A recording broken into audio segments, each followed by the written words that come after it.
राधे कृष्ण दोस्तों। कल जेठ मास का गुरुवार है और जेठ मास में हमें गुरुवार के दिन क्या दान करना चाहिए, कौन से मंदिर में जाना चाहिए। और जैसा कि आप जानते हैं, मंदिर तो हम सिर्फ हनुमान जी के ही भी जाएंगे, क्योंकि जेठ मास जो पूरा है वो हनुमान जी को समर्पित होता है। तो जो भी उपाय है मैं आपको इस वीडियो में बताऊँगी। गुरुवार आप जेठ मास में जितनी जल्दी से मतलब होता है सूर्योदय से पहले उठिए, स्नान करिए। अपने स्नान के पानी में आप हल्दी जरूर डालिए। हल्दी डालने के बाद आप सूर्य भगवान को अर्घ दे सकते हैं। सूर्य भगवान को अर्घ भी आपको उगते सूर्य को ही अर्घ देना है। अगर 8 बजे तक देते हैं तो ही सूर्य भगवान को अर्घ माना जाता है, नहीं तो आप दूर से भी सूर्य भगवान को प्रणाम कर सकते हैं। और सूर्य को जब अर्घ देंगे तो आप पीतल के लोटे में थोड़ी सी हल्दी डाल के और गंगा जल डाल के जल से भरने के बाद सूर्य भगवान को अर्घ दीजिए। किसी भी प्राण प्रतिष्ठित हनुमान जी के मंदिर में जाइए, क्योंकि पूरा महीना हनुमान जी को समर्पित है। तो इसमें मैं आपको हनुमान जी को वार के हिसाब से हमें क्या चढ़ाना चाहिए, क्या दान करना चाहिए, किस पूजा से वो प्रसन्न होते हैं, ये मैं आपको बताऊंगी। तो गुरुवार है तो गुरुवार को आप बूंदी के लड्डू आते हैं, बूंदी के लड्डू आते हैं, वो जरूर लेके जाइए। जितना आपका सामर्थ्य है उतने लेके जाइए। 1.25 किलो, अगर 1.25 पाव, 1.25 के हिसाब से आपको लेना है। 1.25 पाव, 1.25 किलो, 1.25 किलो, 2.25 किलो, जैसा भी लेना है आपको, जो भी आपका सामर्थ्य है वैसा लड्डू लीजिए।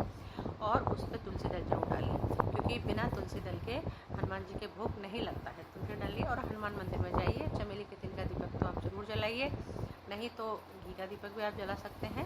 और फिर वो लड्डू वहाँ पर रखिए। थोड़ी देर वहाँ लड्डू रखने के बाद आपको 1 या 3 या 5 हनुमान चालीसा करनी है। और उसके बाद आपको कुछ लड्डू मंदिर में रखने के बाद जो लड्डू आप लेकर आओगे उसमें से आप एक लड्डू में से अपने पूरे परिवार को खिलाओगे, थोड़ा, ताकि आप सबका आपसी प्रेम बना रहे। और जो बाकी के लड्डू हैं वो आप छोटे छोटे बच्चों में बांट दीजिए उन लड्डुओं को। और रही दान की बात, तो आप कल अगर जितना हो उतना, आपके घर में बेसन है तो बेसन का दान कर सकते हैं, और नहीं है तो आप चने की दाल का भी दान कर सकते हैं। किसी भी ज़रूरतमंद को अगर आप चने की दाल का दान करेंगे तो उसका आपको बहुत फ़र्क पड़ेगा, बहुत आपको मतलब गुरु आपका प्रबल होगा। और जो भी आपके बड़े बुजुर्ग हैं, जैसे जो दादा गुरु के हिसाब से जो दादा की उम्र के हैं, अगर उनके आप तरफ झुक के आशीर्वाद लेंगे तो आपको उसका कई गुना फल मिलेगा। जेठ मास है, जेठ मास में भी हम जितना ज़्यादा पानी पेड़ पौधों में, पक्षियों में, पशुओं को पिलाते हैं, उसका हमें फल मिलता है। तो होने को तो ज्येष्ठा नक्षत्र 2:30 बजे तक है आपके आसपास, लेकिन कल गुरुवार भी है। तो गुरुवार को आप बड़ के पेड़ में, पीपल के पेड़ में जितना हो उतना जल दीजिए। और पक्षियों के लिए वहाँ जल की व्यवस्था करिए। चींटियों के लिए आटा, शक्कर की जरूर डालिए। और जितना हो उतना पेड़ पौधों में पानी दीजिए। जहाँ पशु रहते हैं, मतलब जहाँ गाय रहती है, गौशाला है, वहाँ पानी की व्यवस्था आप कर सकते हैं। वहाँ पर आप जरूर पानी की व्यवस्था कीजिए। राहगीरों को पानी की मटके रख सकते हैं, बड़े बड़े मटके रख सकते हैं। जैसा भी आपका सामर्थ्य है ऐसा करिए, पर करिए ज़रूर, क्योंकि इसमें भी हम जितना ज़्यादा जल का दान करते हैं उसका हमें कई गुना फल मिलता है। छोटे छोटे उपाय हैं लेकिन बहुत काम के हैं। आप सोचेंगे कि डेली ये अलग अलग तरीके से बताती हैं, और हर गुरुवार को ही बताती, ऐसा नहीं है। जो जैसा जिस दिन जो वार होता है, जो नक्षत्र होता है, उसके हिसाब से मैं आपको पेड़ पौधों के बारे में बताती हूँ और मंदिर के दान के बारे में बताती हूँ।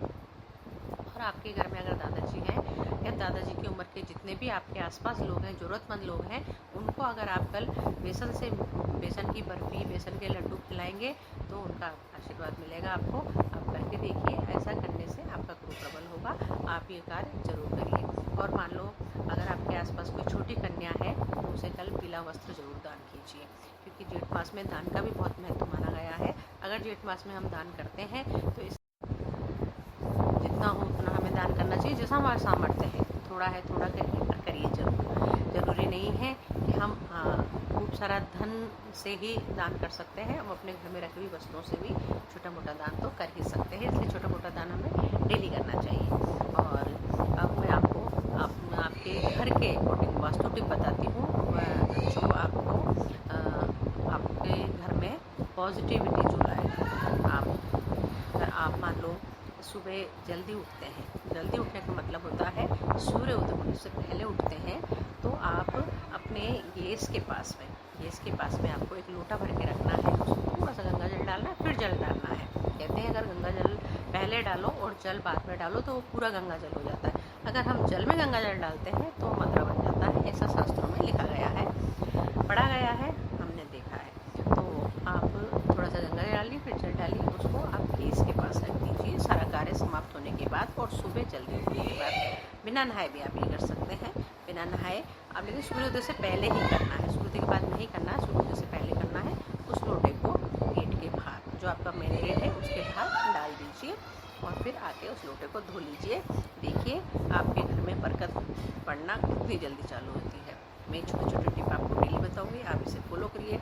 मेरी वीडियो पसंद आ रहा है तो लाइक कीजिए, शेयर कीजिए और नए नए तो सब्सक्राइब कीजिए। सब्सक्राइब करने के बाद आप बेल आइकन को जरूर दबाइए ताकि मेरे आने वाले